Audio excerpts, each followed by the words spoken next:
monthly meeting of the Board of Trustees of the Village of Lake Barrington. It is Tuesday, October 4th, 2022, and it is 7:03 p.m. And I would like to begin by asking the clerk to please call the roll. President Richardson? Here. Trustee Burke? Here. Trustee Hayes? Present. Trustee Perkins? Here. Trustee Schaller? Here. Trustee Schauenhauser? Trustee Van Ryn? Here. Would you all please rise as you're able and join me in the Pledge of Allegiance? I pledge allegiance to the flag of the United States of America and to the republic for which it stands, one nation, under God, indivisible, with liberty and justice for all.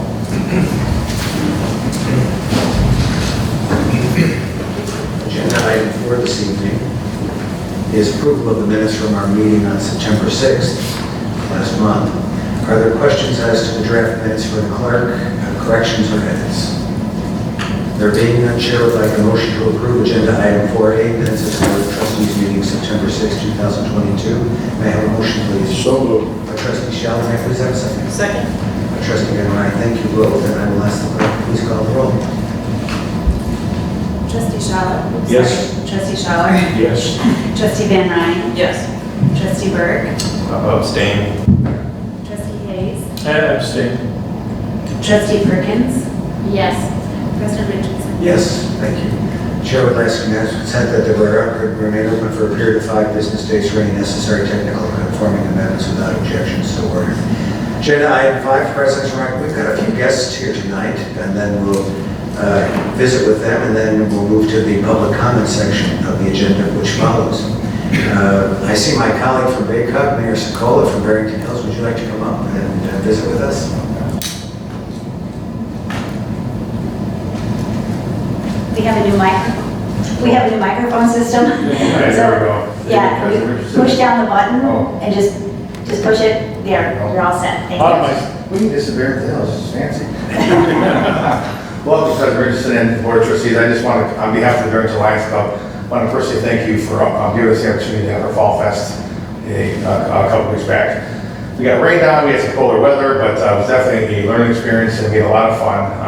And I want to personally thank Karen again for going through all the paperwork with us last minute here and there, since this is kind of new to us, moving the whole, our whole production, I guess. I want to say, but thank you for all the special attention, and thank you, Mr. Baby, for also for being with me at that time, going over all legal stuff, so I appreciate it very much. Happy to.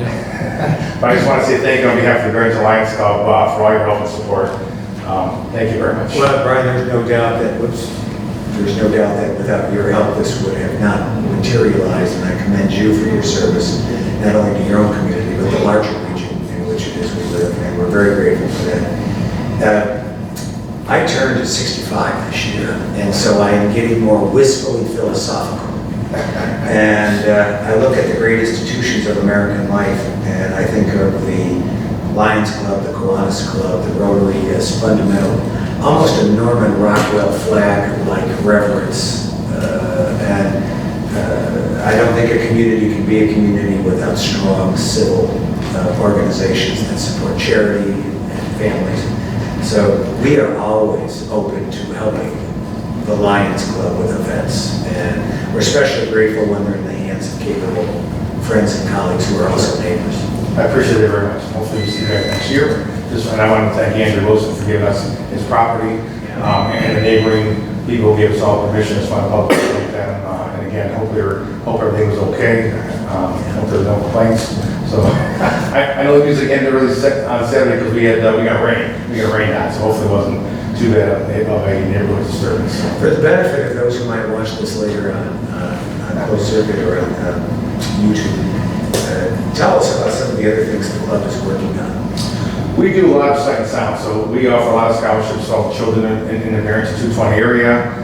We have support of the military, our police, but our main goal is sight and sound for Lions Club. And again, for people who can't afford hearing aids or glasses, we do a recycling eyeglass program that's, I think we're in 7 or 8 different locations. So if you have any use eyeglasses, you can, I think the high school, I can't even name them all, honestly, but we do that as a big part. And we offer the scholarships to Barrington kids from Cub Scouts. We just we go on and on. So our motto is we serve, and I've been on the club for 22 years, so I enjoy that. And I serve other stuff in town. I certainly remember as a boy the eyeglass recycling.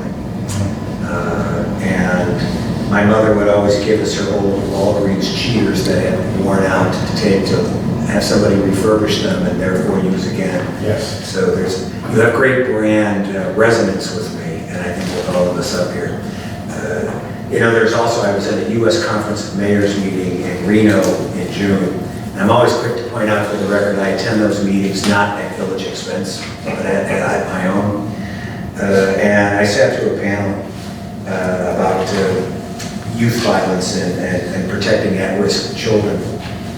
And one of the speakers, who was a very impressive academic, made the point that undiagnosed vision problems amongst young children can lead to academic failure. And if that occurs consistently by third grade, it's almost a guarantee of tragedy later on in terms of not being able to succeed or worse. So you're doing the Lord's work, and we appreciate your service. Would any other member of the board like recognition for purposes of a question or a comment? Good job. Thank you again very much. Appreciate it. Thank you. You guys have a great night. Thank you. Thanks, Brian. I invited our county board member, Mike Danforth, to come in. And Mike, if you come up, you can use our new microphone too. And I originally invited him to come in and talk about kind of a Lake County update. And he does an extraordinarily able job representing Southwest Lake County in Waukegan. But more importantly and more recently, there was considerable concern over an unauthorized driveway off of Miller Road at the top of a treacherous S-curve that we all know that was put there on an unpermitted and unauthorized basis. And Mr. Bateman and I learned about this in consultation with Laura Nicolini. Laura Nicolini from LBS and Trustee Schaller, and we jumped on this, and knowing that we would need to engage the county, Jim and I spent about an hour on a Saturday, had kind of a law school seminar class between the three of us on some of those issues.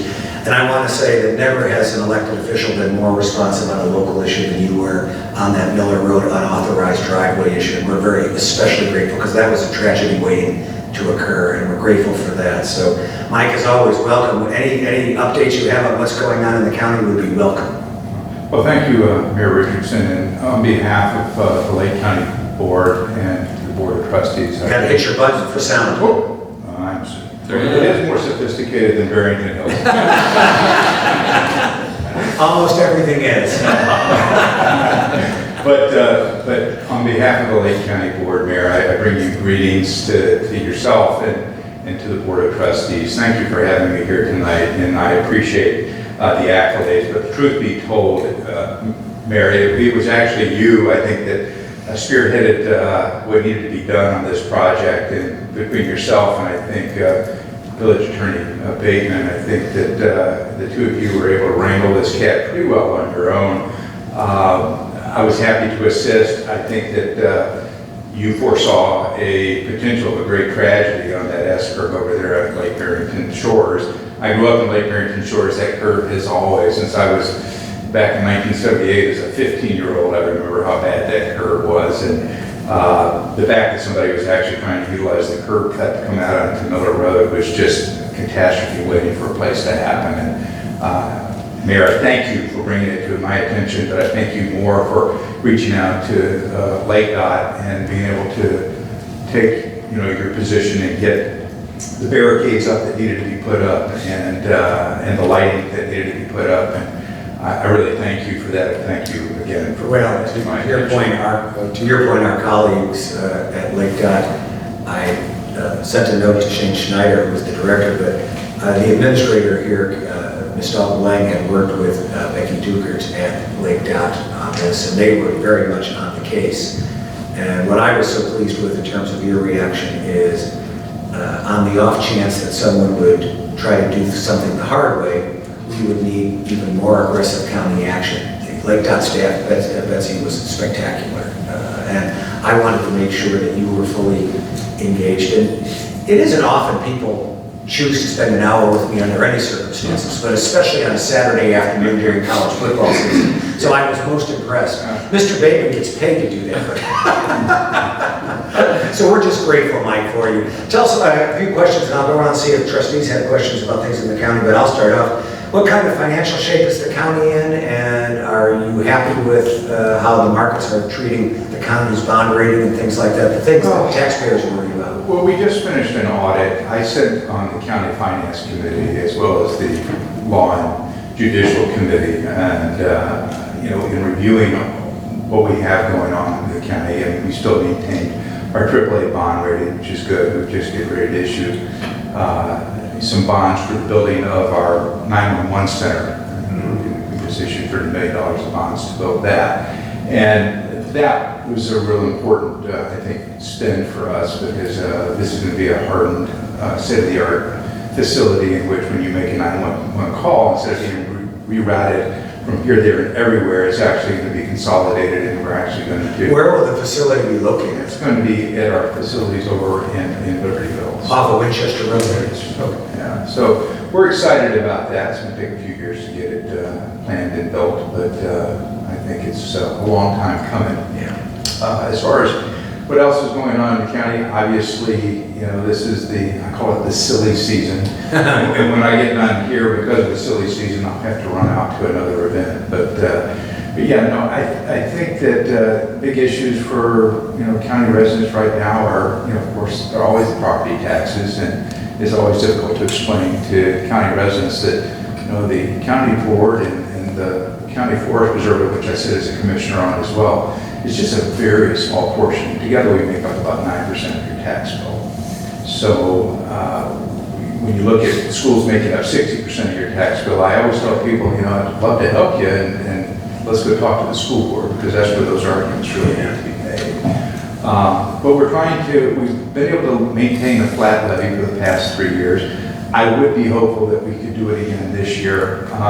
But we've had some, as everyone knows, with the COVID and everything else, I do sit on the ARPA committee, which is the American Relief for the COVID funds that we've received in, and we've received in $138 million, of which I sit as a subcommittee of the Finance Committee, one of 5 members, and we are actually looking to allocate that $138 million to feeding programs, to rental assistance, to a myriad of other projects that are, I think, worthy of that. We've got about $40 million left to spend, and it's all tightly regulated by the Treasury Department, what we can and can't spend it on. So we are working on those projects, and of course, there's a lot of safety issues. Everybody's been concerned about it. They read the newspaper. They're concerned about the Safety Act and what that potentially could mean coming into the future. I do also sit on a committee as part of my responsibilities on the Law and Judicial Committee with Chief Judge Mark Levitt, and I sit on the Bail Bond Reform Committee, and that's trying to examine on January 1st, when the law goes into effect, what is that going to mean? Because we're going to have to turn out a lot of people that otherwise would have to stay in jail, and we're going to have to turn them out on the streets, and that's going to be several hundred people, because bail is going to be gone. And so either you are going to be detained until your trial, or you're going to be released on conditions of some type of bond, which is not going to be cash bond. It's going to be maybe electronic monitoring or whatever, which is going to be great costs involved with that. And so we've tried to crunch numbers. What is this going to mean for Lake County as far as dollars and cents? We're going to clear out the jails, but where are our other expenses? And it's going to probably cost the county taxpayer about an additional $8 million, and this is an unfunded mandate that the state has placed upon us. And we really don't have any choice but to come up with that money. So we're trying to figure out how we can creatively do that, because it's going to be really hard to maintain a flat levy with the way inflation has gone up and our costs of commodities and everything else have gone up, natural gas costs, everything else. I don't know how we're going to do it this year. My personal belief is I think we're going to have to, you make cuts. If you don't have the income, you make cuts. Now, unfortunately, though we did keep last year the levy flat, we did have this insidious little thing called a gas tax that got placed on every Lake County resident buys gas. So that was 4 cents. It could have been 8 cents. And I'm afraid next year the board may vote again to increase the gas tax. I voted against it. I don't think it was wise to do it in the middle of the pandemic. So that's what we're looking at. So I think the overall health, though, of the county is very good. We have to be creative. We have to be financially creative, just like the village does. And so I'm sure we'll weather through it. What it looks like on the other side, I'm not sure yet, but we have good people in the county working on projects. Well, let me recognize trustees for questions or comments. Trustee Gates. No, it's nice to meet you. I've met you before, so keep up the good work. It's nice to hear our bond ratings AAA. It's rare in Illinois. Thank you. Thank you. Trustee Perkins. Thank you for being here. It's very nice to meet you. What can we do for you to help support you, if we felt the need? Just speaking apolitically, okay, because I'm not here as running for office. Running for office, I'm not here. I'm here basically as a guest of Mayor Richardson and to kind of give you an update. But to support, it's just to, let us know. I was asked this question recently, and my answer to the question is, and it was at the Farm Bureau. And my answer to that was, look, we like to do lots of talking. I'm a lawyer, number one, so I always like to talk. And as a politician, I guess, you're always busy talking about something. But really, it's more important in cases like this to listen. I don't get out enough to all of my villages and talk to leadership. And, I can't help if I don't know what's going on. And so I brought business cards I'd like to give each and every one of you. Just so if you've got a concern, something that the county needs to address, whether it's a road issue like Mayor Richardson had to address with me, or any other type of issue, because we have a lot of unincorporated Lake County in this 17th district, which goes from Lake Cook Road and goes all the way north past Wakanda. So we've got a lot of unincorporated, and I'm kind of like the mayor of the unincorporated portions of the county. So anything I can do, residents need help, they can call me, they can call you, and you can call me, and if I can help, I certainly will. But the most important thing is to be able to have dialogue and for me to actually listen and see what you need and help out where I can. Perfect. All right, thank you for being here. Trustee Scheller. Thank you, President Richardson. One of the things that the village of Lake Barrington relies on is the Lake County Sheriff's Department. That's our police department. And obviously right now we're in negotiations with the department to renew that contract. I guess on behalf of the Public Safety Committee, of which I sit, anything you can do to allow the village of Lake Barrington to continue economically with the Sheriff's Department's oversight would deeply be appreciated. Well, if I could speak to that, Mr. Mayor, just briefly. I think we've had a good relationship, and I think it's important. I tell people all the time, they want to have their own cars patrolling the area and all that, and you pay for that. I get that. But at the end of the day, the Lake County Sheriff's Department, they're all of our law enforcement, right? Whether you pay additional for that, you get additional services for paying for that, but we're still responsible for, we're the chief law enforcement department of the county, right? And so we're still responsible for patrolling. But the additional coverage you get with having, the sheriff's deputy here and whatnot, I think is good. It's good for Lake Barrington. I think it shows foresight that, you're really concerned about having an additional presence for law enforcement in the village. And I think that's really important, as big as the village actually is and as much ground as you cover. And I see the guys out all the time, and it's great to know, because I live right down the road, that we've always done patrol. So I know you have some challenges too with their contract renewal, and as I said, so do we. So as I said, anything that you do to assist, we greatly appreciate it. Yeah, and I did speak to that recently on our committee, and we've got some noodling to do. Fortunately, I'm not the contract negotiator per se, but our attorneys are working with that, and I will put a kind word in, because I think we got a very good symbiotic relationship. Yes. No, I understand that the county board has put some pressure on those negotiations too, so again, anything you can do would be appreciated. Thank you. Yes, sir. Trustee Burke. Hi, thanks for being here. Yes, Congratulations to you and Lake County on their fiscal strength and responsibility to the community. And we're really proud of our fiscal strength, particularly coming out of a very challenging period of time that we were all taxed pretty heavily in terms of our businesses and our revenue generation. And says a lot about your organization when you can survive something like that. So we're thrilled to be a community inside of Lake County where there's an understanding of how important fiscal responsibility is. So thank you for your part in making that happen. Thanks for being with us tonight. Well, thank you for having me. Trustee Van Ryn. Thank you so much for being here. I'm curious from a personal perspective. I hear you are involved in so many different activities, committees, etc. I'm just curious, how do you keep your balance in your life?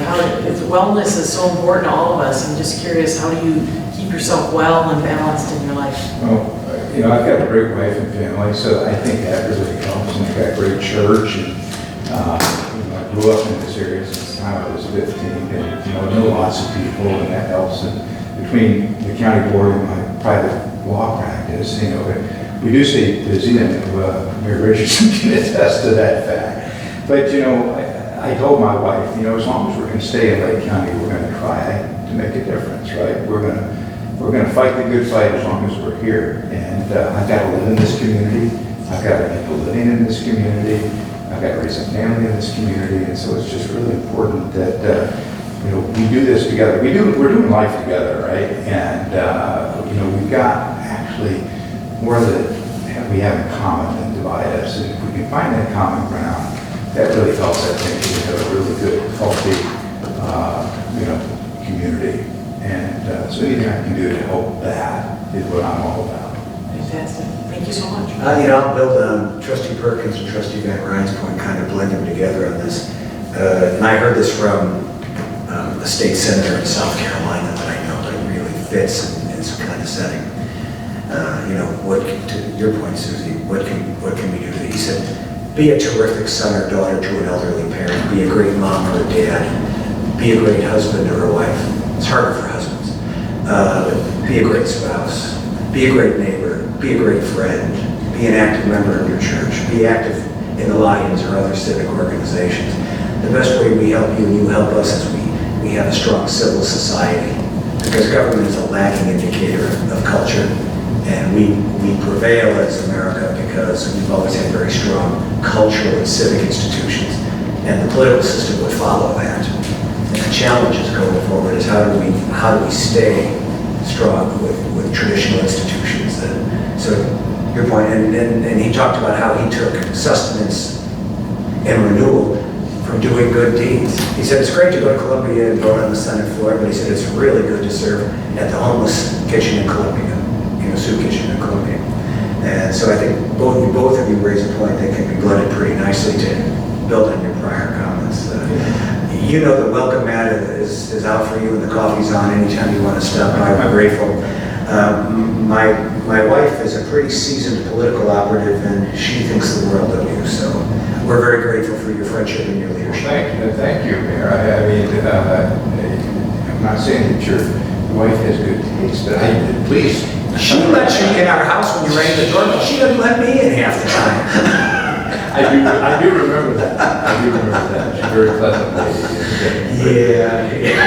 But she puts up with you, all right? That's right, on occasion. But no, I think that, I think we're blessed. I think that, good government, the best government is the government that's closest to the people. And that's what you do right here every day. And, your boots on the ground here, and that's the way it should be. And anything I can do to help in that process. State and federal unfunded mandates are proof that every member of Congress and every state legislator really want to be a county board member and a village trustee. Yeah. We're grateful again. Thank you. And thank you again for the help with And Mayor, what I'll do here is I will give my business cards, the county cards to your clerk. Yes, that'd be fine. And Thank you so much for having me. May I approach the bench? Of course you may. Just a real privilege. Always thanks to you as well. Mike, thanks. Thank you. Thank you. Great. Okay.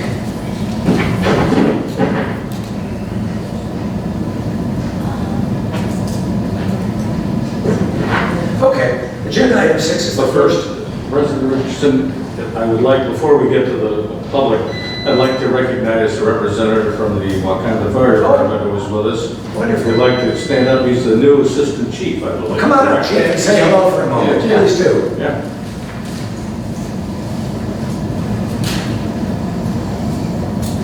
Chief Geary retired, Chief Kane took over. And That was correct. assistant. I took now Chief Kane's position as deputy chief. I've been with Wakanda for just turned 29 years. So Congratulations. thank you very much. Thank you very much. I'm excited for this position. I get to work with everybody at the fire department. I was a battalion chief prior to this, and I had my own shift and my own family. So now I get to interact with everybody on all the shifts. And I'm the day shift, so I'm Monday through Friday. So you've been on the Wakanda Fire Department staff for 29 years? Yes, sir. You don't look old enough. Did you grow up in the area? In Wakanda, actually Bolo, but I went to Wakanda schools. Okay. Yes, So you sir. didn't go to Grant High School? No, sir. No, we were in Wakanda school district. That was something that my parents looked for when we were little. My mom and dad, rest their souls, went to Grant High School. They were the class of 1940. Okay, so the problem that they said that Fox Lake had, it was too small. And Wakanda, I think our graduating class in '82 when I graduated high school was 200, so.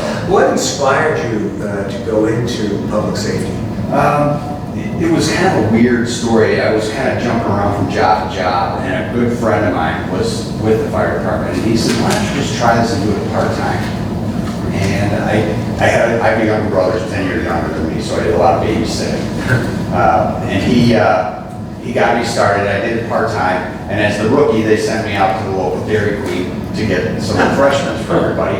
And I was in full uniform. That was, what we always did. And a little boy hugged my leg. Oh. And it was one of those moments where I'm like, I guess it's just not a job that I'm doing. It's not just something you show up every day and just work. It's something that people look up to you. And it kind of hit me weird. And I told that story to many people, and they're like, kids in the grocery store do the same thing to me. And it was just that moment that kept me going through it, and became full-time after that. We have a former resident of Lake Barrington, a young man who is now a firefighter for the city of Waukegan. He's a young guy, about 30. Yeah. He's on the early stage. My late sister was married to a firefighter. He's retired, both by age and disability. It's a noble calling. It's a fun job. It has its moments, but Do overall. you think the administrative burdens are going to cause you to miss the itch of going out and fight a big one? Yeah, definitely. I watched the rigs roll out, and I do miss that for sure. Today I was filling in for a lieutenant that was out training, and I got to ride the fire engine for first time in a couple months, so that was fun. Yeah. It scratches an itch and never goes away. You turn into a little kid, and we say that all the time when the kids come and tour, that we're just big kids with big fire trucks. Well, when I was editor-in-chief of Room 7 News in second grade at Sacred Heart in Melrose Park, I said I wanted to be a firefighter when I grew up. So instead, I became a lawyer, which is a lesser calling. So let me recognize trustees for questions or comments. Trustee Ben Ryan. I do not have any questions, but I thank you for your service. Very well. Trustee Burke. No questions, just welcome, nice to meet you, and thanks for what you do. Trustee Scheller. Yes. I'm going to just steal part of my thunder and tell us what's new and exciting in the Wakanda Fire Department. This is new. We are changing our hospital resource. It has been announced. We're moving away from Condell. We started with Highland Park. When I went to paramedic school, we were with Highland Park. They were the only resource hospital that does the paramedic programs in Lake County. We moved to Condell since then. Who taught you there? Steve Stapleton. Did Amy Ledford teach you? Amy Ledford, yes. She was my sister. Okay. Oh, really? Yeah. My wife was actually my paramedic instructor. It happened later on. We didn't get together during class. We met a few years later. She worked with Amy. She was a nurse too. We miss her. So we switched over to Condell when they became a resource hospital, and we're going to make the move. We're hoping for January 1st. We're going to switch to Northwest Community, which is Region 9, a little more aggressive, a little more challenging for our paramedics, but better for our overall population. It's one of those things that will make us better paramedics. Region 9 covers Good Shepherd. Probably 85% of our transports go to Good Shepherd. We also transport to McHenry and Condell, but the majority of our, no matter where we transport in our district, go to Good Shepherd. For the record, you'll admit my ignorance, spell your last name for the record. Sure. M-U-E-L-L-E-R. Sure. We appreciate it, and I am honored to go to your fire district meetings and appreciate the relationship that the village has with Wakanda Fire Department. Thank you. You're welcome. We love seeing you there. Trustee Perkins. Thank you very much for being here, and thank you for all your services, and we just always enjoy having our public safety community come in and speak with us. So thanks a lot for taking time out. Congratulations on your new digs. I just took off my uniform after 34 years in the Army. Yeah. So you have an thank you. opportunity, yeah, you have an opportunity to impart 29 years of experience on all the new young faces. So that's the joy I found later in life. Absolutely. I miss getting in all the stuff I used to be able to do. So Yes, nice to meet you. I have 3 boys, and I have my oldest boy. We just hired. He's almost been on a year, but he went to school with my oldest boy. So it is like working with my kids and tutoring them and mentoring them. I enjoy that.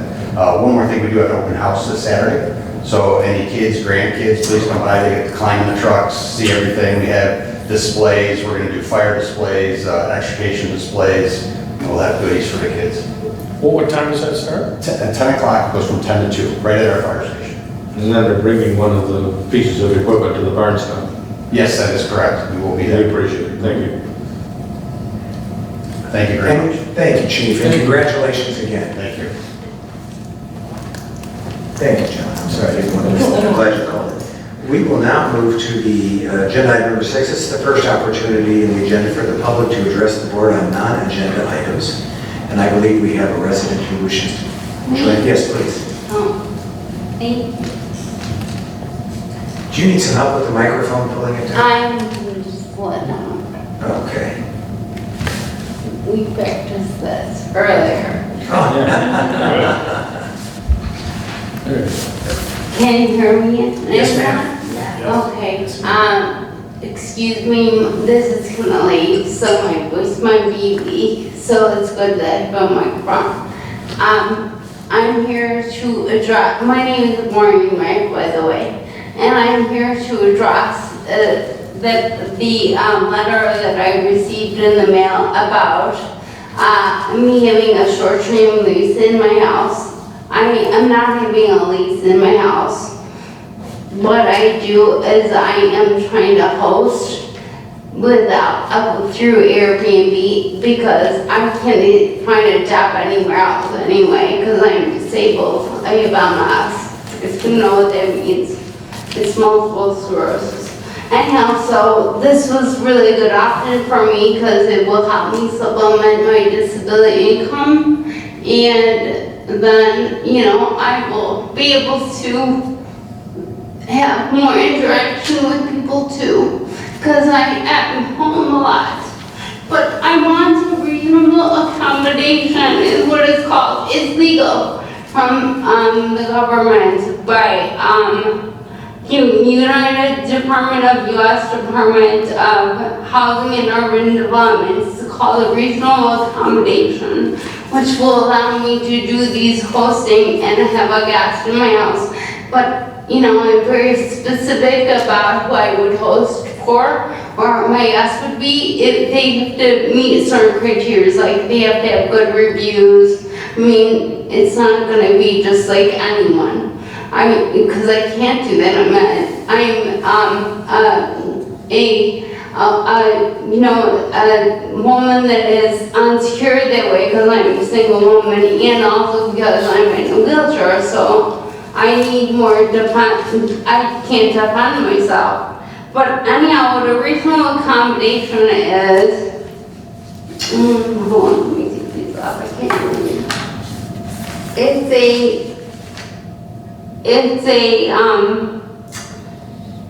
It's for people that just have disabilities. It's a federal non-discriminating law. It's by the Fair Housing Act. Let me see where I put that. But it also is something that only a person with legal disability can attain. But it is something that is mandated. And it's a law. You have to give them the ability to, you know, do that for themselves. Like, it's a, let me just see where I put that.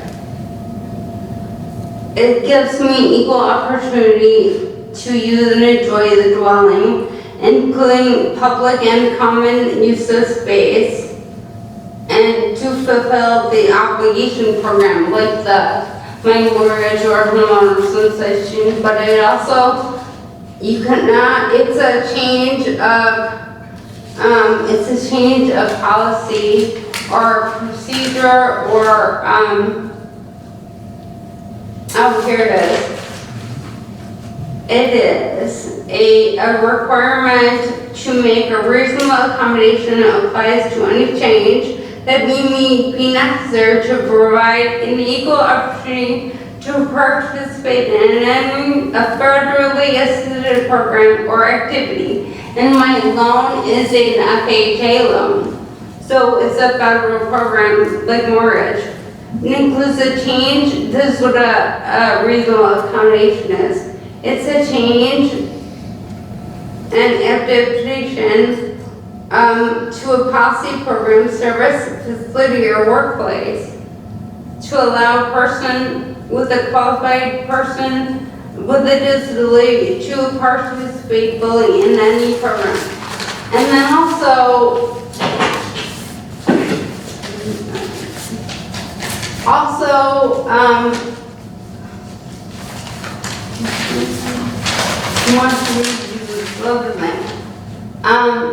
like it's supposed to be from any housing provider. This is a reasonable accommodation or accommodability, I think so. A housing provider, which would be, because it has a very, you know, you think maybe a housing provider would be like a rental place, but it's not. It could mean an owner, which is me. It could be a housing provider, which would be an apartment or something. It could be a property management company. It could be a property manager, a government entity, which would be the village. It could be a condominium board or condominium association, which is my HOA, because I live in Lake Barrington Shores. And it's governed, where else did I read it? Therefore, it just needs to be something that is able to be, it's like for someone that is in my situation, you know, to make their life the way they could do to provide for themselves. And that's why I'm wanting to do this, because I want to supplement my disability income. Because, you know, it's not really as much as you think to live off of. And this helps me, and what also happens is it will make it so that maybe I can come off the state benefits and then pay into the taxes. And then no one else will be paying taxes if they hear me. I just want to hear that myself. So, is there any questions? You know, Maureen, my mom and dad lived in LDS, and my mother was in a wheelchair Okay, so you know. for many years. The whole area was built before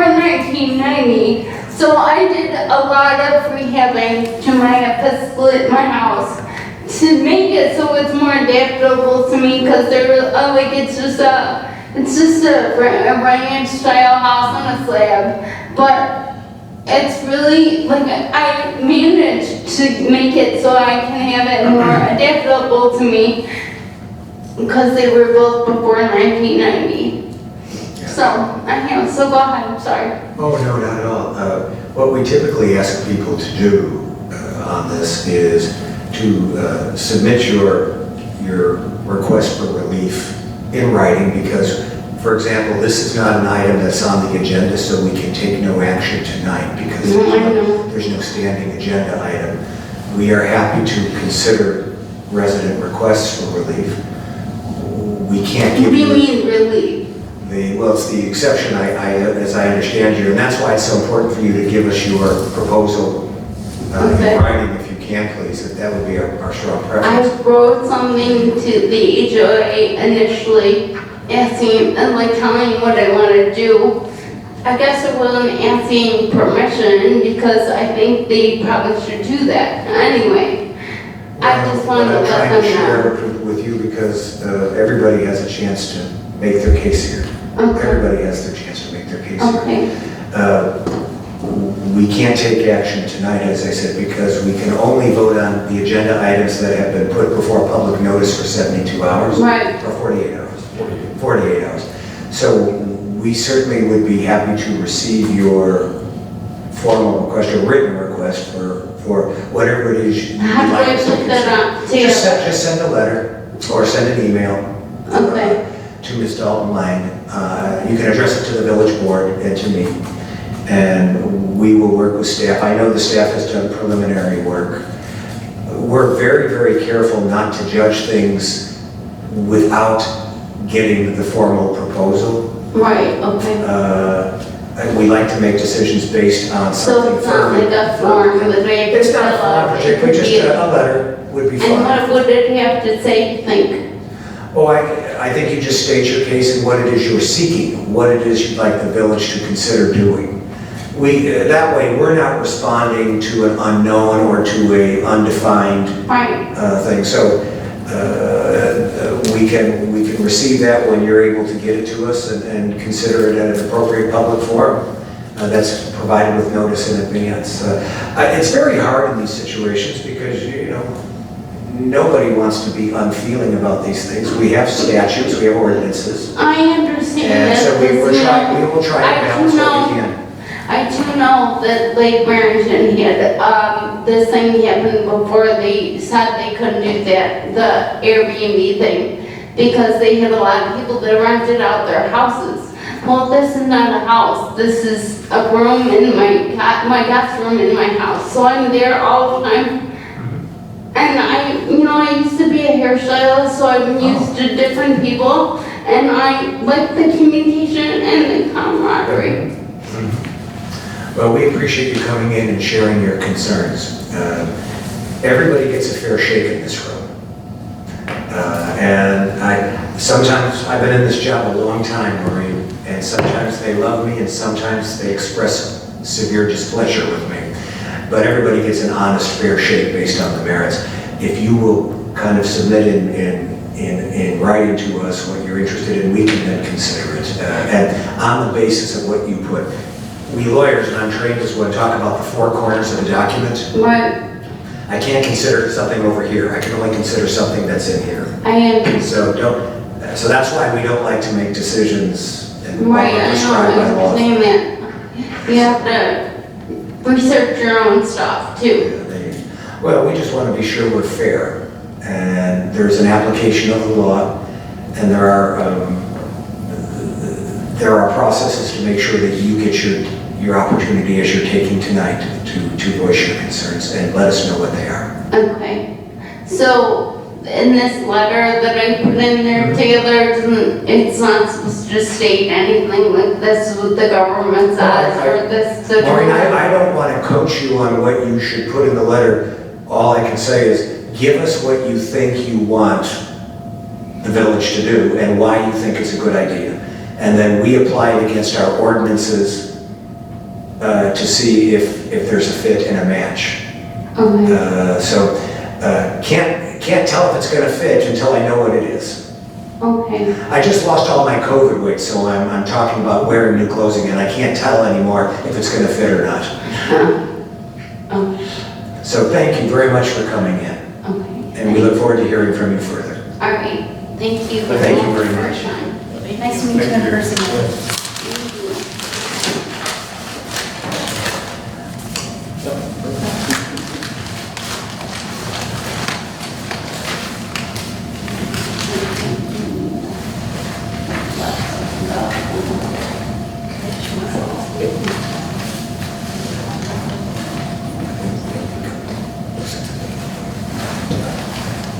Thank you very much. Would you like to introduce are you a friend, or just would you like to introduce yourself? This is my Uncle Conrad friend. Welcome.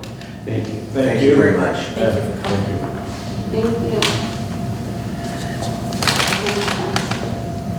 I'm pleased to recognize Mr. Ed Tracy, who is our auditor, who's here with us tonight.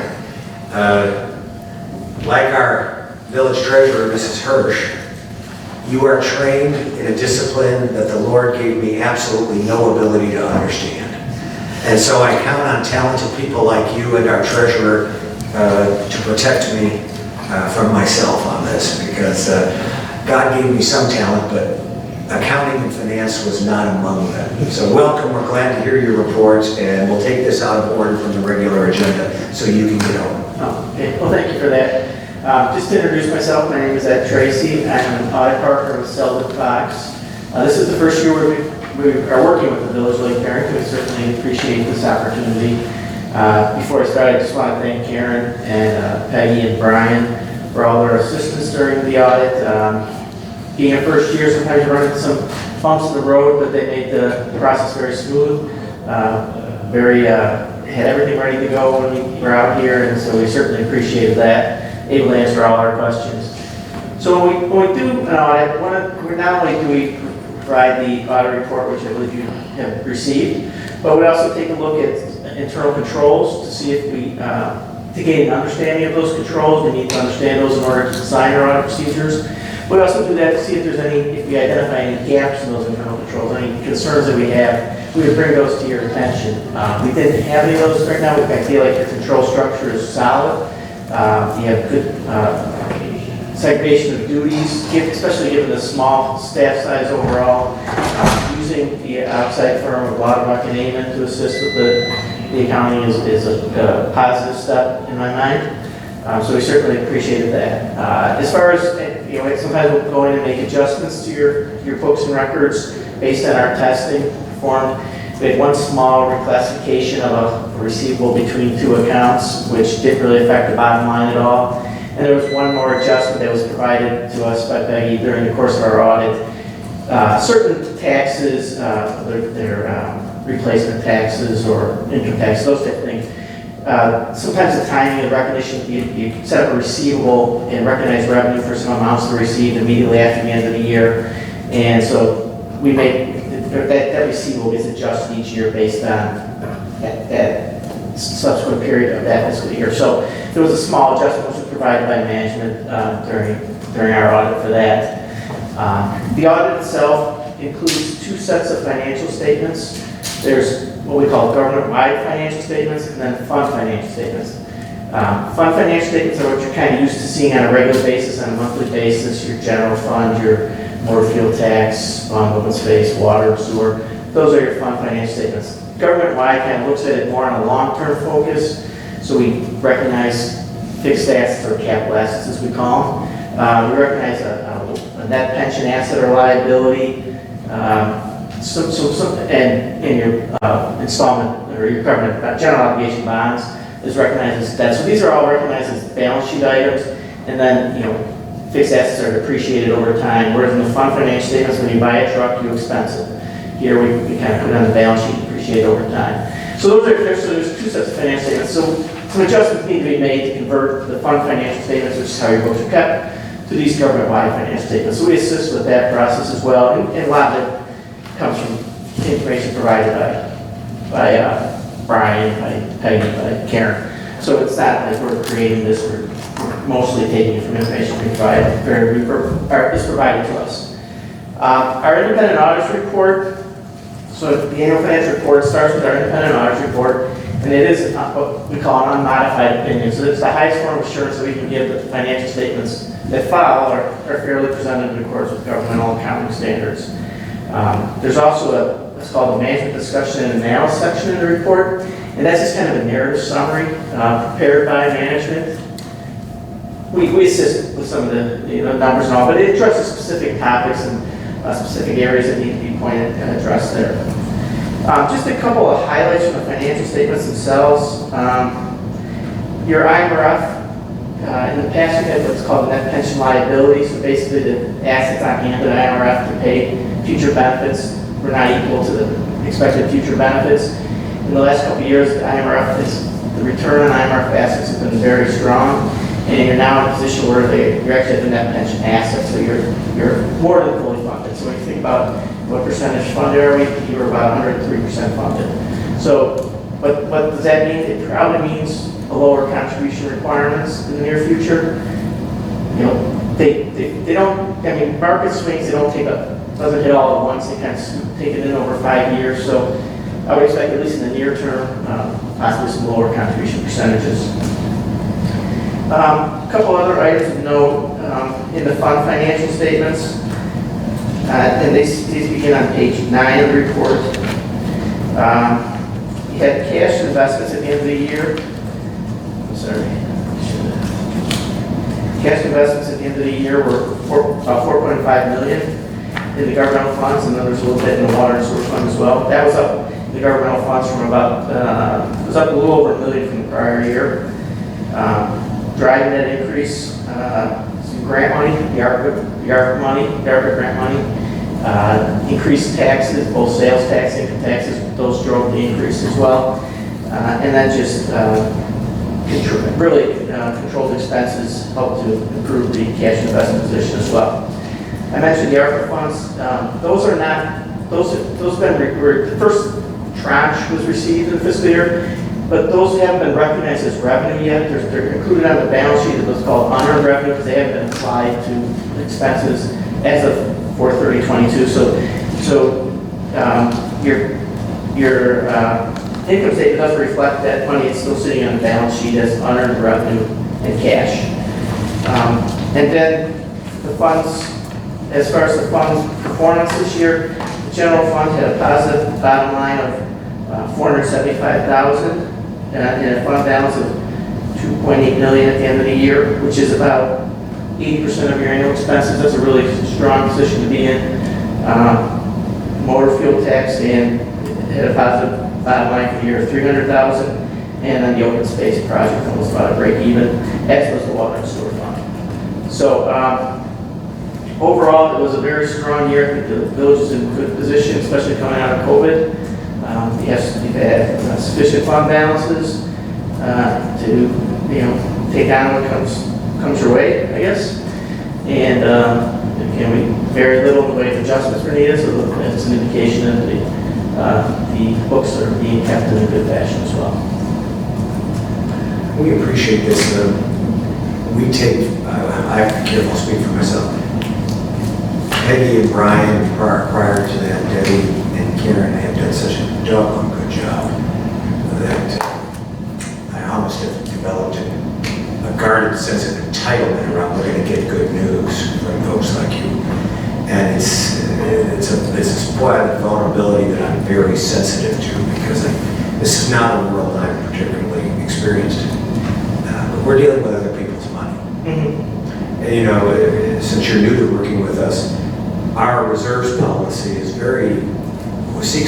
seeks to do two, not incompatible, but sometimes two different objectives that can have tension between each other. One is maintain an adequate surplus reserve for a rainy day, and we spent 2.5 years of COVID, and that's a fabulous example. The other one, though, is a recognition of policy long-standing on this board, both by this board and our predecessors, that it's not our money. It's the money of our residents who are taxpayers. And so we don't want to keep a nickel more of other people's money than is required and sensible and fair. So that's the tension sometimes that we do, because Commissioner Danforth was mentioning the AAA bond. We could get there if we keep more of our residents' money. That's the thing that's blocking it, is we refuse to keep more than we need of other people's money, because it's not our money, it's the residents' money. And so for your background and benefit, those are the two items that I've always used from a policy perspective as being not inconsistent, but sometimes there's tension between them. Because the temptation to say, well, let's ramp it up and get the triple. Well, that means we're holding more of other people's money, and it's not our money. Right. So I'll recognize trustees for comment, and I'll start with the chair of our finance committee, who probably know Trustee Hayes. Yeah, thanks for coming tonight. Absolutely. I work in Oakbrook, so I know the drive. No, it's, I've done many audits, not Bill, this is my first year, and actually probably second year, and you're new, the firm's new, and it's always hard to get a new auditor. You don't know how to work with each other, you don't know what you're going to ask, and appreciate you working with us. And I'd be interested to know, when this gets all done, your lessons learned, how we can make that process more efficient next year as well. So, because each year brings new things to look at, but there's always a process to it.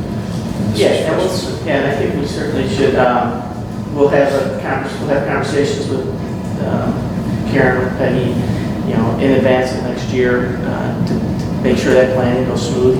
I thought, lots of times first year engagements have a lot of unforeseen circumstances and all. And I felt those were really kept to a minimum here, which I greatly appreciated. I've worked with a lot of Barrington and other audits with other local governments. We're there in the position they're in with you. And so I've always had a very good relationship with the firm and professional relationship. So, and this was really the first time I've worked that closely with Brian. But I was very, very pleased with how it went. Yeah, it's nice, and I think I already knew what you just said, that President Richardson, we really have a terrific team here. And it makes me feel good and nice, even just as much as it does you and the rest of us. So thanks for your work. Yeah, no, Treasurer Hirsch and Ms. Dalton don't let me take a paperclip out of this building. So I know we have good asset control, asset management controls. Trustee Perkins. Thank you, President Richardson. Yes, thank you for being here, and thank you for all that you've done. I know it's year after year, it's just, we get great reports. We just have a lot of people working all year long, making sure everything's running smoothly, and thanks for everything that you've done too. Thank you. Trustee Scheller. It's always good to know that an outside set of eyes takes a look at what we're doing and says, we're doing pretty well, so thank you. Sure. Trustee Burke. Yes, thanks for confirming for us what we believe we already knew.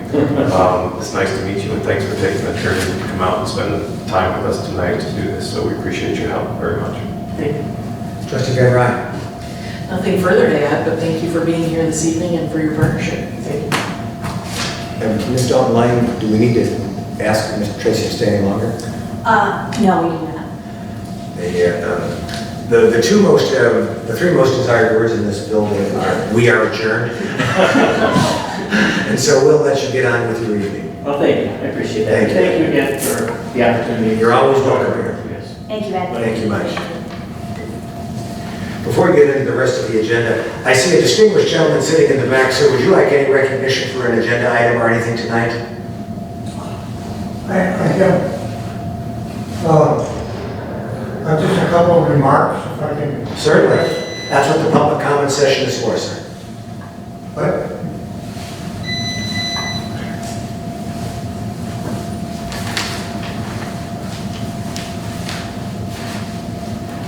supposed to touch this thing here? Yes, sir. The little red light should come on. My name is Joseph Salemi. I live at 155 Timber Ridge Lane in Lake Barrington Shores. My comments are in regard to cable TV and internet. Last time I was here, it was for a cell tower, when we had all that going on for cell towers in LPS. But now it seems that I don't know what is going to happen to the 1,300 families in Lake Barrington Shores by a new proposal in regard to cable, okay, cable TV and internet. So the reason I came here is my understanding is there's a need to be a license approval from the local village to be considered so that other cable companies can be, I want to use the word, licensed to deal with the cables, okay? I understand at one time the cable setup in Lake Barrington Shores was owned by the developer and so forth, and that's evolved. And I've only been a member, I want to say a resident of LBS for about 19, 20 years. So my concern, and I believe I spoke to Ms. Lang one afternoon when I came over to the village, was told somewhere, and I can't actually say, but my understanding is that Comcast is the sole cable people who can service the area. It don't make sense to me, but that's what I understood.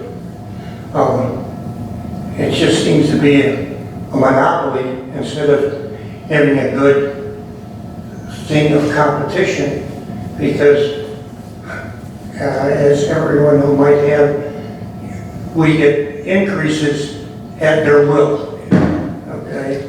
So I'm just trying for the rest of our residents, if we can do something, if it's within your privy to deal with that, I would like to see if you could address it and to help people in Lake Barrington Shores for the cable. My understanding, just my last comment, is that the federal government is extending internet coverage to all parts of the country. It's supposed to be a new thing with all the billions of dollars that they're spending of our money. But do we qualify in Lake Barrington Shores to be able to have a piece of that? I mean, maybe we're too affluent that we don't recognize what our financial statuses are. So that's my comment, and if there's something... I appreciate you coming in. Again, having been in this job a long time, and if it's not, if you don't mind, Mr. Fleming, I've been in this, I have a little bit of knowledge, but not any current knowledge. I'm going to recognize counsel here to inform us a little bit, but I appreciate the fact that you bring it to our attention. We can't look at issues that we don't know about. And so I appreciate the spirit in which you come. It helps us be better, helps us serve where we can. I have a long background in Washington, D.C., and in advocating with the federal and state government. That's what I do for a living in my day job. And, you know, I'm more familiar with how we deal with electricity in Illinois than with cable and internet. So I don't want to speak, but I sure always, all of us up here, one of the reasons we pay for garbage and recycling collection is we can buy it cheaper for everyone in town than any of us can buy it individually. Right. So we're always looking for ways. We do electricity much the same way. So I'm always looking for ways, we are all committed to looking for ways to reducing the cost of living for our residents wherever possible. Council Chair will recognize council for any initial comments, because we can look into this and get back to you. Yes, fine. So, yes, thank you very much. new technology. I would offer just a few comments. One, I know I talked to another resident from LBS in the last month who was also concerned and my understanding is that essentially that Comcast, LBS has for many years had basically a package with Comcast. And everyone who lived in LBS got basically a package rate. But you should understand that Comcast doesn't have an exclusive to serve LBS. But the problem is that for another cable company to serve, they would have to build their own system. And that's where it's not a monopoly, because the village grants to Comcast a non-exclusive franchise. In other words, somebody else can come in, but that other cable company that would come in has to build their own system. To address that, my understanding is just like we now have different electrical providers that go through what is owned by Commonwealth Edison or whoever their name is today, is the fact that those cables, because they're exclusive to our area, need to be permitted to be able to use those cables to address it. I understand that they probably would have to pay some kind of a franchise fee or usage fee, just like these other more inexpensive electric providers that we ask for. So that's the question. So I think there is some kind of federal thing about it. Well, I don't believe that's the case. I know that there is what they call a level playing field statute in Illinois, which means that we have to give the same terms to a new incoming cable company. We have to give them the same terms as we give Comcast. But an incoming cable company has no right to use Comcast's hardware, their cables. Unlike electricity. Unlike electricity. It sounds like, and years ago I was a telecom lobbyist in Washington a long time ago, 30 years ago. I'm not surprised that they're exempt and electricity isn't, because I know those folks, or knew those folks years, and they're formidable advocates. Congress made a decision, and the state legislature made a decision with regard to electricity that goes exactly to what you said.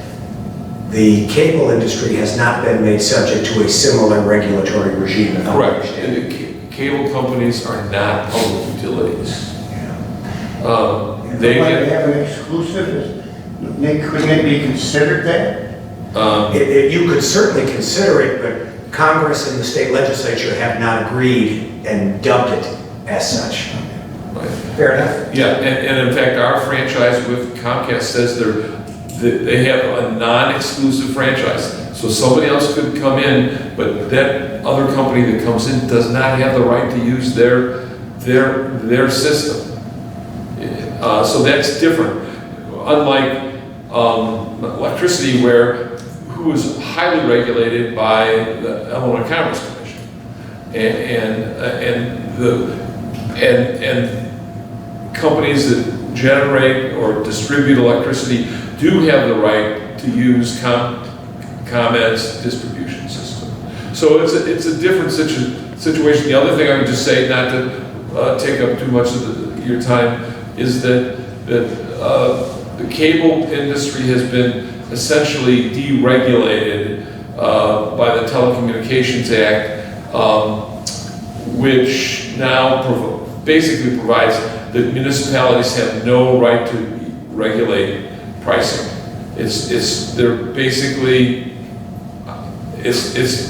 They make the market. In other words, they can dictate what they charge to customers. And it wasn't always that way, but with the Telecommunications Act, the pricing of cable service was deregulated. And that's a material reminder for me. Public utilities are organized and serve a different purpose than competitive companies, although competitive companies certainly provide public service.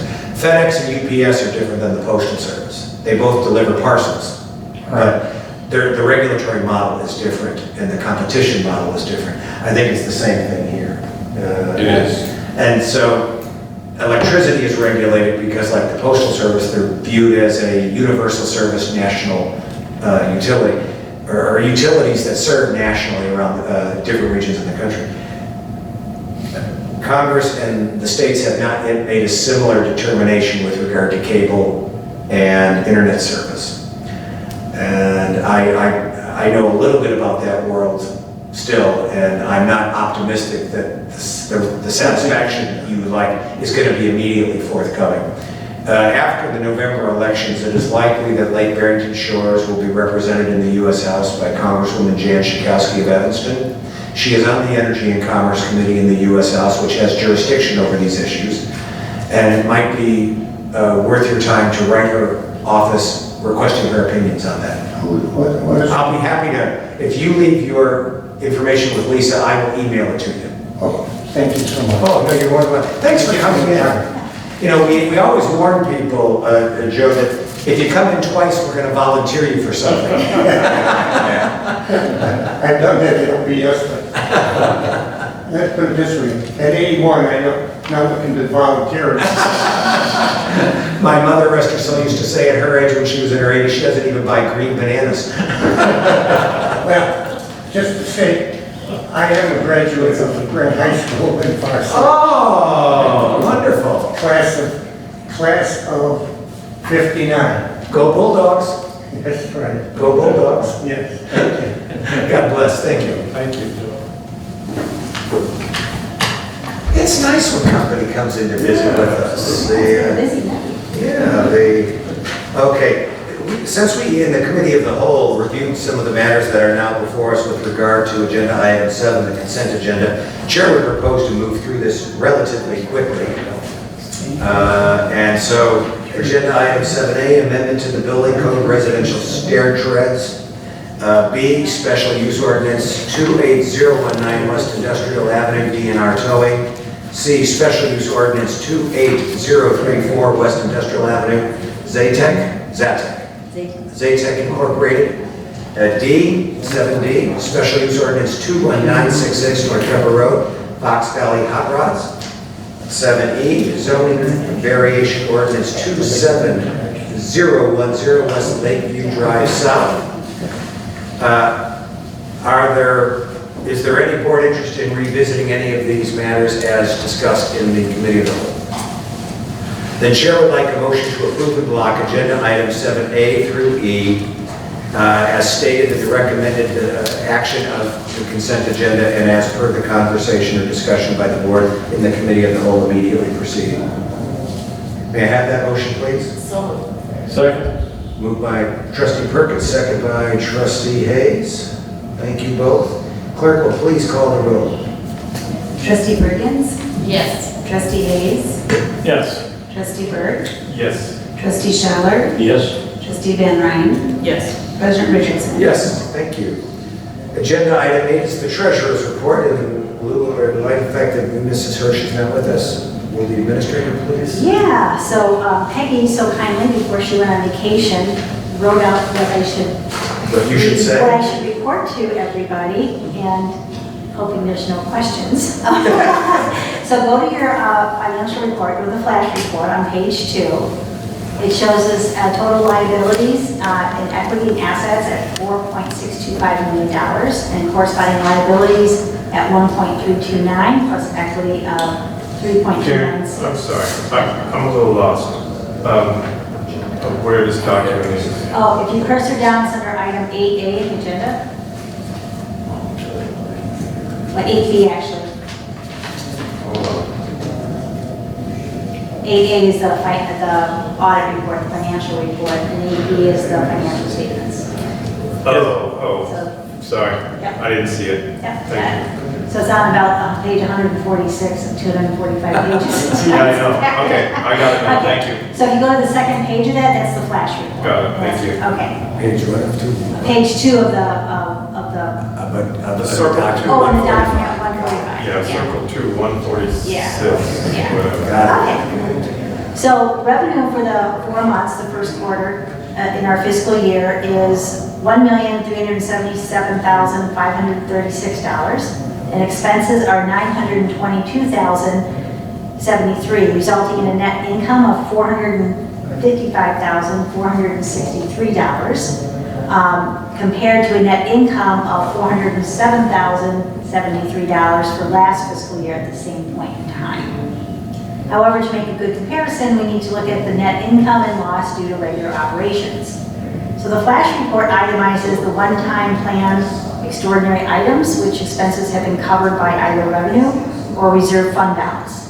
These are typically like road projects, federally park-related expenses, so kind of the one-off type of things.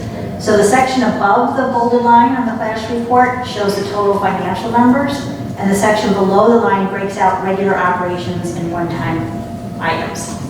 So there are $4,594 of extraordinary expenses recorded this month, $2,700 to remove and replace a flared-end section, and $1,894 to repair a sinkhole. Reimbursement has been requested from NICOR for the latter. So NICOR hit one of our culverts. So when Cuba Township went to dig it up, they saw the little NICOR auger going right through it with a little NICOR thing. So they sent it to NICOR and said, pay up. So we're waiting for that $1,894 check from NICOR, but they said they're processing it. Wait, So- NICOR left their auger in there as evidence? No, the line went right through the pipe. Oh. Yeah, yes. Yeah, they augered the line through. So we'll see when we get that. In total, for the 4 months, there have been $26,680 of these type of extraordinary expenses.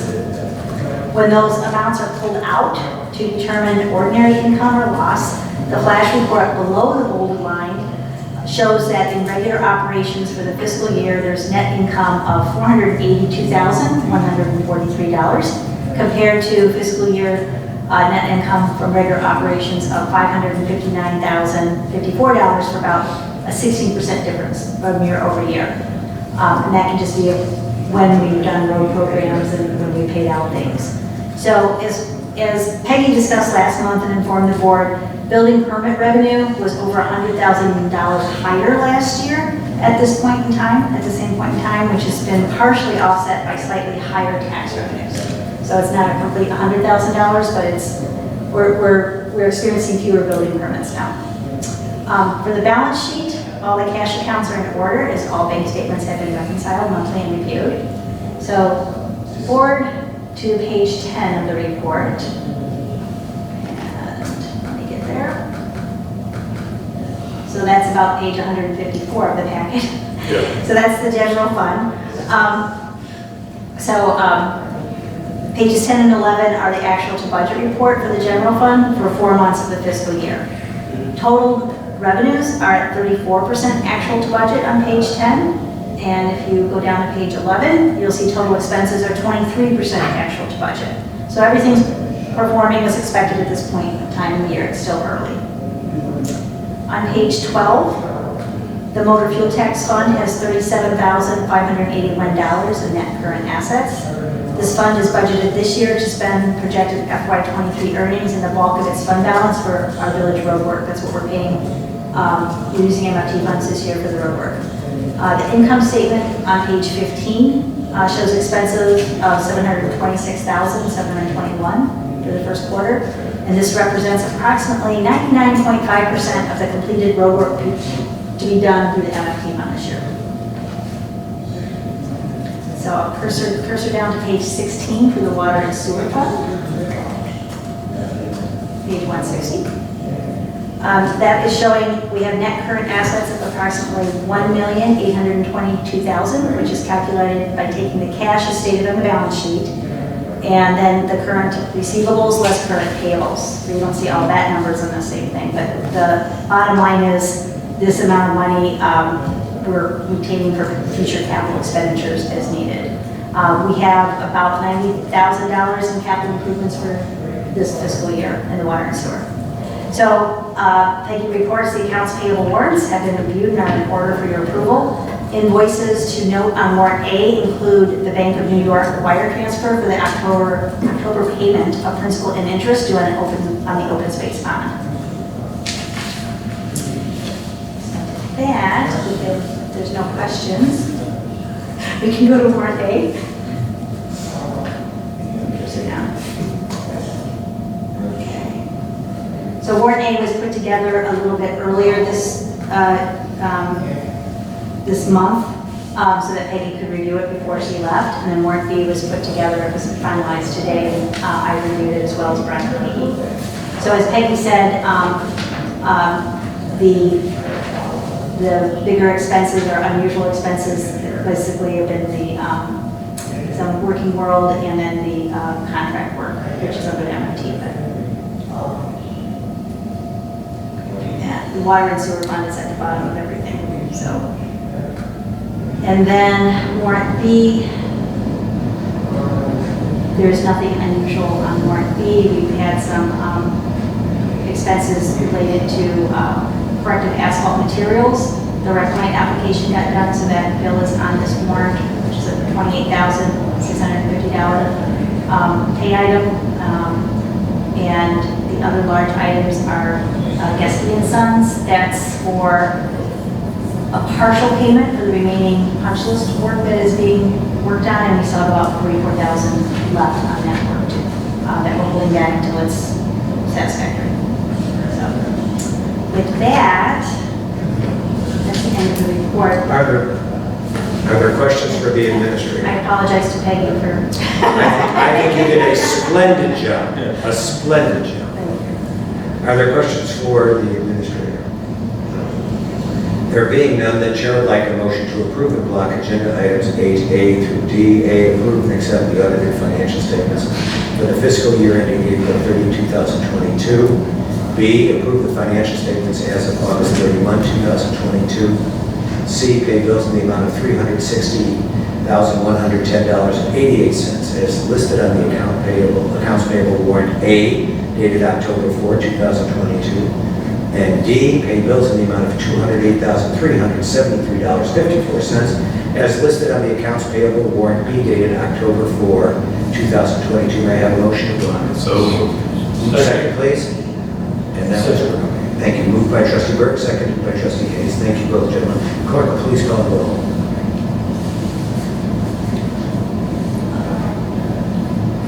Did you mute any? Oh, no, I didn't. There's a little red light. So, Then you'll- right. button's With a not little working. There you go. It's a Yeah, I was pushing sensitive too button. hard on it. Don't break the new microphone. Yeah. It'll just come out of your check.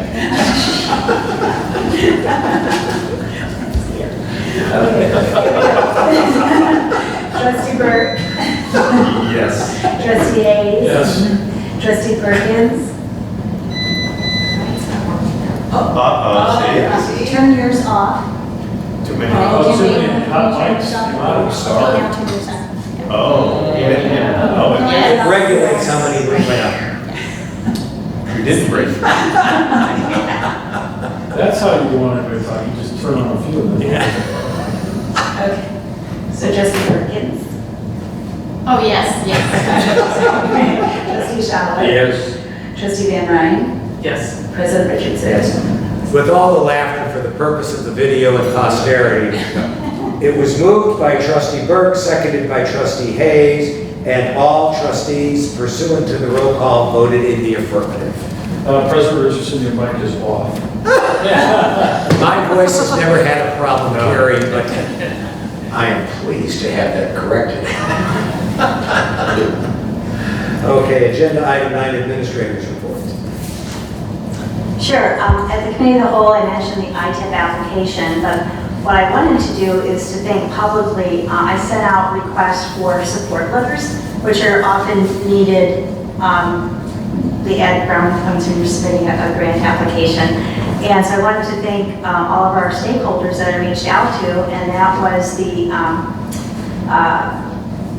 Barrington Area Conservation Trust, the Barrington Bicycle Club, the Barrington Breakfast Rotary Club, BACOG, Cub Scout Troops 220, the Flint Creek Spring Creek Watershed Partnership, Girl Scout Troop 446, thank you, Trustee Perkins, and Go Green Barrington, as well as Lake County DOT, all sent letters of support, so we got them in with the application, and those are in your packet.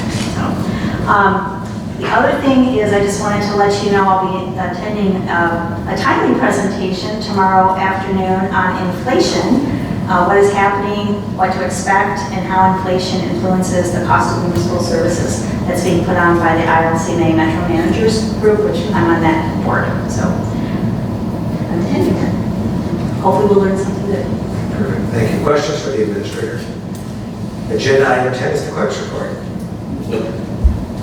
Trick or treat. Here we go. Trick or treat hours. For those of you who will be trick or treating this year, it will be from 3 to 8 p.m. on Halloween, which is on a Monday this year. And stickers are not required. Yard waste stickers are not required for the month of November for leaf bags. Other yard waste and food scraps, you'll still need a sticker, but for leaf bags, you won't. So that's nice. And one other item I would really like to thank Trustee Perkins for all her help with the barn stop. Coordinating that whole event for the community is a big job, and she has taken on many of the tasks, and I think she's actually having a ton of fun doing it. Thank you so much for all your help. I really appreciate it, and I really enjoy working with you. She's my neighbor, you can't have her. She keeps our cul-de-sac humming. Okay, questions for the clerk on her report? Agenda item 11 is the report of the standing committees, branding and communications. And by the way, we had guests in from out of town who do not live in Illinois, and the first thing they noticed was the water tower. That's Teresa, right? Thank you, President Richardson. Rocks. Yeah. That's right. I did the principal thing and claimed credit for your work. You're more than welcome. You were in the military, you understand. Excellent. Well, I'll keep it brief this evening. Appreciate all the help of Karen and Lisa on getting out the fall newsletter. The next one will be underway soon, so we'll be brainstorming on that. I'm looking forward later this month to representing the trustees at the BACOG annual dinner, which I understand others will be joining as well, so very much looking forward to that. I know we're always interested in how many people we have subscribed to e-news. We're holding pretty steady at 348. So I was brainstorming with Jim a little bit earlier on some ideas, so I'll come back around with Karen and Lisa on how to boost some numbers there. Holding pretty steady, about 89 LinkedIn followers. Would love to see us continue to grow that area, so bringing forward some ideas there as well. That's it for now. Thank you. Are there questions for Trustee Garrett? 11B, Economic Development, Trustee Burke. Okay, so my report tonight is all going to be about bragging on people on our board or our staff who have just done some great work. First and foremost, thanks to Lisa for her really outstanding initiative she took to solicit all of our area businesses for support financially or with services for the barn stop. And we've gotten about 18 of those businesses to respond with either financial support or services, which I think is outstanding. It is, and those folks will, their logos will show up on a poster board or a sandwich board or something that will be set up so that everyone can see. But for those who don't attend, I thought it would just make sense to take 1 second to read the list of donors, if that's appropriate, for people who might be watching at home. So, All-American Reclaim, Barrington Pet Resort, BMO Harris Bank, Cornerstone Benefits Management, Dory Landscaping, Delmonico's Restaurant, where President Richardson and I dined not too long ago and had a wonderful dinner out together there. Edward D. Jones and Company, Gabby Point of Purchase, Lake Barrington Feed and Supply, Lake Barrington Motorsports, Onion Pub and Brewery, Outdoor Interiors, Remax Now. Is that John Schaller? It's not now anymore, but that's okay. It's what? It's just not now, Remax. it's not now anymore, just Remax Properties Northwest, but that's okay. Remax Properties Northwest / John Schaller.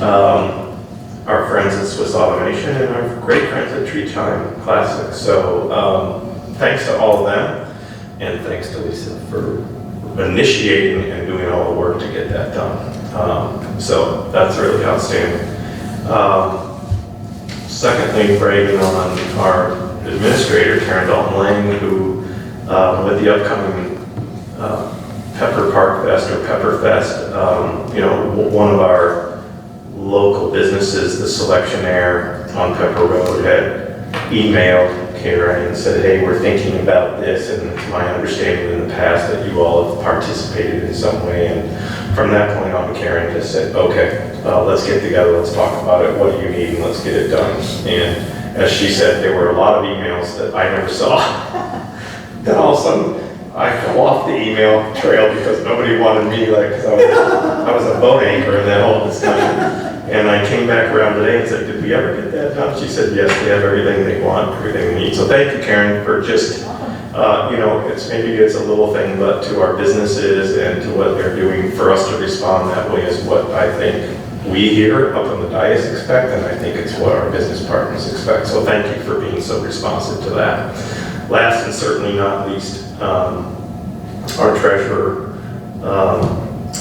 Peggy Hirsch, who is traveling, can't be with us, as always does a great job in providing updates on retail sales tax, and she, all of you don't see that, but she not only provides an outstanding summary in all the detail, but she does some really thoughtful analysis. So she provides an executive summary and list for us, hey, here's kind of what's going on behind 200 entries, where the ebb and flow is, and it's very, very helpful.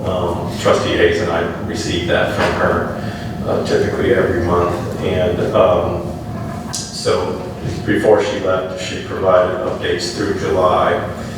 Just a quick note from that, July retail sales tax revenue generation was about $55,000, and that was at par with what June was, so it stayed pretty even. But I just have a few interesting data points that I went back and looked at, and they're nothing but data points, but July 31st of 2020, in the heart of COVID, revenues for that month were sales tax revenue were $23,000. In 2021, at the end of July, it was $45,000. At the end of this July, $55,000. And while those data points don't necessarily suggest a trend, they are very favorable and moving in the direction that we would expect them to. Mrs. Hirsch and Lisa are both helping me put together a report, hopefully that I'll be able to deliver at next month's meeting, which is going to be a much more in-depth trend analysis of what's been going on with retail sales tax revenue over the past 5 years. So we're going to slice and dice it a little bit, and we're going to look at the overall trend to understand what we had prior to COVID, during COVID, after COVID.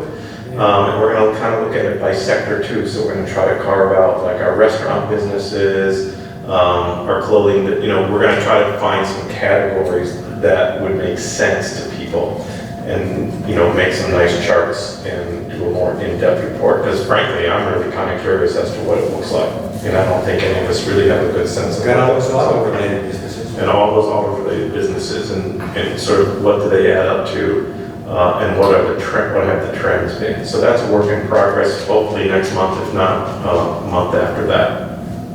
So thanks to everybody on the staff who makes my job a lot easier, and I think it's a very positive report. We have a great relationship, we, the village, and our staff with our businesses, thanks to the great work that Lisa and Karen do.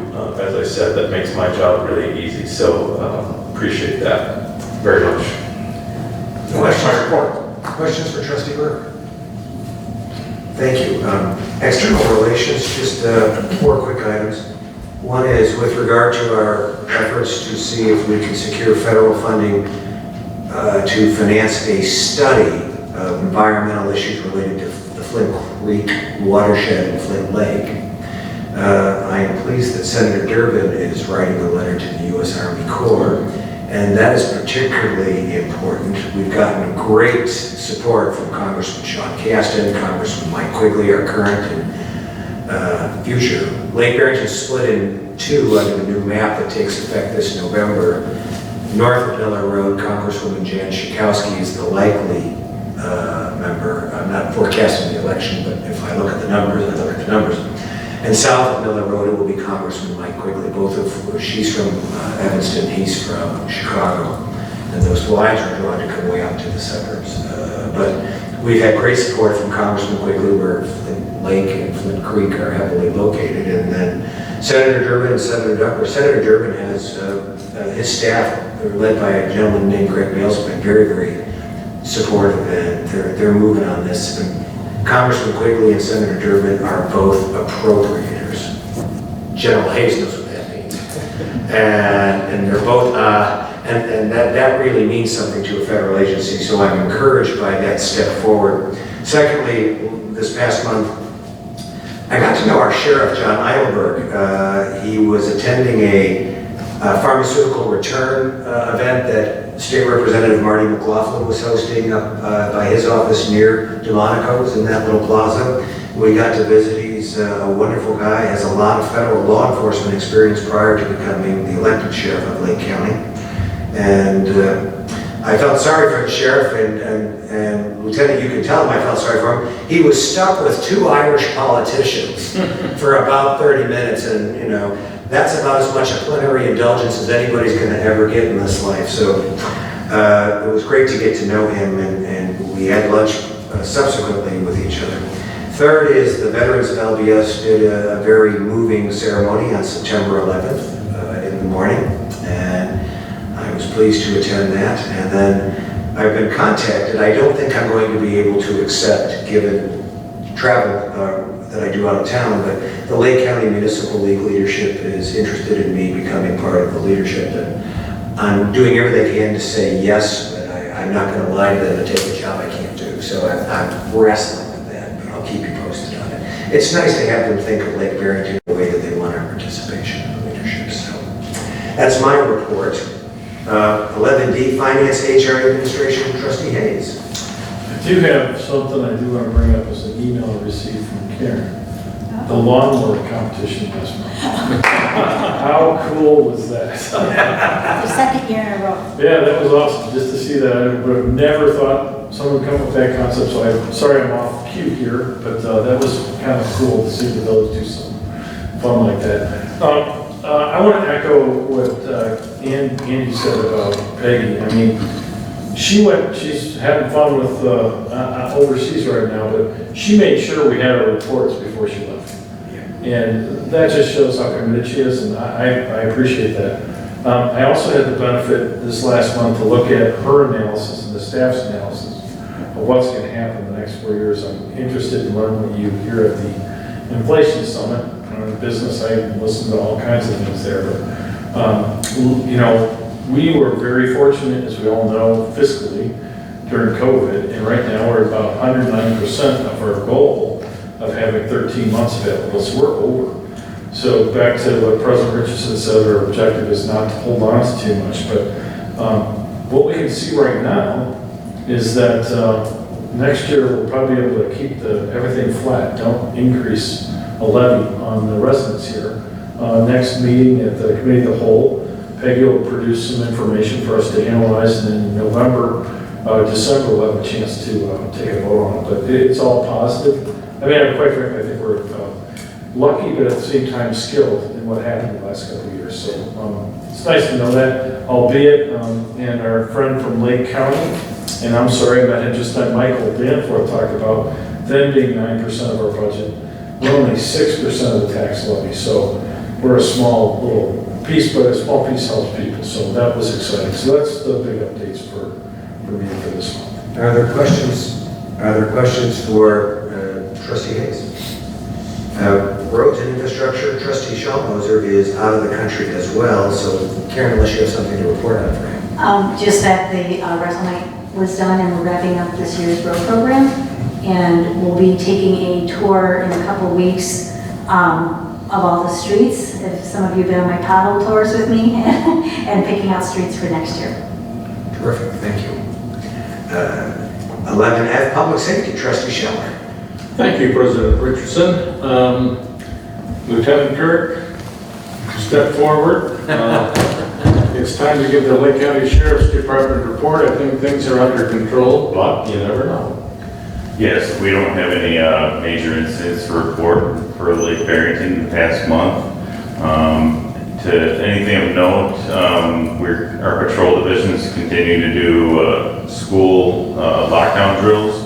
So we go to every school in our jurisdiction within Lake County. Last week we were at North Barrington School. We didn't encounter any problems there. In fact, we found out from the principal that they're looking to update the school pretty majorly starting next summer. So that's going to be interesting how they update the security of that school. Additionally, for Halloween, not directly related to Lake Barrington, but White Cemetery does usually bring in some interesting people this time of year. So the weekend right before Halloween, since Halloween's on a Monday, we will have a patrol in the evenings there for both that Saturday and Sunday. So. What does the disaster emergency training at schools entail for the students? What do the children learn? Or is it all for the staff and the faculty? So like what you did at North Barrington. So basically it's a lockdown drill, and I believe Deputy Foy was in here, that run, hide, fight mentality. We teach that to the staff, and usually it's up to the teacher to make that decision if there is such an incident. So they would follow that kind of a plan. When we do the drill, some of the teachers will leave, some of them will lock the door. We'll just go and make sure that the school looks secure from our point of view, and give them any hints or tips. So you almost grade their performance afterwards as a way of validating their readiness? Right. It's not necessarily a grade, right. But we would make suggestions on what we see, and it's nice. It's we bring all the deputies in the district. When we did North Barrington School, we had, I think, 6 or 7 deputies present. All the deputies from the area were there, walking through the school, learning the layout of the school. So it's good to be involved with that. Are there questions for the lieutenant or anything further you'd like to add? Other than thank you very, very kindly. There have been a couple little, I think according to the report from August, there was one domestic battery, one theft or loss in the Mist Lake property, a motor vehicle theft, and identity theft, along with criminal damage to property in our village. Things do go on in the village, which perhaps we don't realize or appreciate, and the Sheriff's Department is there to assist and investigate and take care of them. Thank you. You're welcome, sir. Thank you. Thank you, Lieutenant. As was reported earlier, the Wakanda Fire District making some changes with the hospital connection. Just as Deputy Chief mentioned, EMS, if you see the ambulances running down Highway 59, they usually make the turn on Kelsey Road or will come down 59 over to 22, but most of the time they'll make that turn at Kelsey Road. It's interesting that throughout the entire fire district, January through August, EMS rescues were up 16%, or a total of 2,251 EMS rescue calls. So you talk about a department that is this busy, a number of different locations. And there was an incident a couple of Saturdays ago in LBS in which a lady required their assistance. Not only was the ambulance there, the fire engine was there, and the Lake County Sheriff's Department was there. So you talk about relying on our providers, and we appreciate it very, very kindly. And that basically is at the Barrington Countryside Fire Protection District. Like many departments are in line to try to get some new equipment. They've got requests in for federal assistance. They were having a problem with stoplights in certain parts.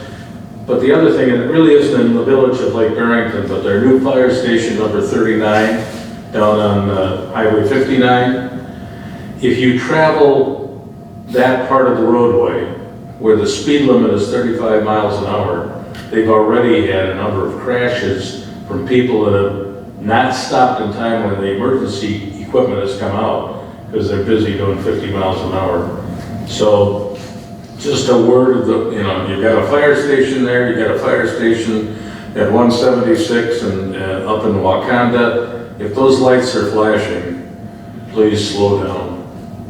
Thank you. And the twin sister to that is so important is when school buses stop and that stop alarm comes out and says stop, it does not mean pull around the bus. It means stop. And a lot of states, and I don't know if Illinois is one of them, is looking to pay for the equipping of those buses with video cameras so that if you go around, you're going to get hammered with a major fine. And you should. And you should. You should. Please, everybody who listens, stop when the stop alarm of a school bus is out. It's Susie's daughter and a whole bunch of other little ones, that you worry about as children, little kids. So, are there questions for Trustee Schauer? Then 11G, open space and special events, Trustee Perkins. Thank you. Well, we have our barn stop this Saturday, as I hope you all know. It's from 4 to 8. We did speak with Lisa spoke with the band earlier this week, and the band's gonna start Friday at 4, so we can move things along a little. We're looking at the weather. So it's gonna get a little chilly that evening, so we are gonna start the band at 4 o'clock. We've got lots of fun activities for kids. We're doing hot cocoa instead of ice cream this year for all of the kids and residents as well. Yeah, we have lots of fun things planned and a great band and food, so we hope that everyone can make it out. Wonderful. Thank you. Are there questions for Trustee Perkins? How many people, I think they go in the past, but how many people are expected to come? Last year, what did we say, 380? Like 380. A lot of folks. I'll be there.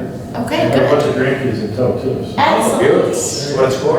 Excellent, yeah, we have a little petting zoo this year too. And most so- importantly, fire trucks. That's right. Loves fire trucks. That's right, Chief. And food trucks, what kind of food trucks do we have? It's called the Gut Truck. It's like a barbecue.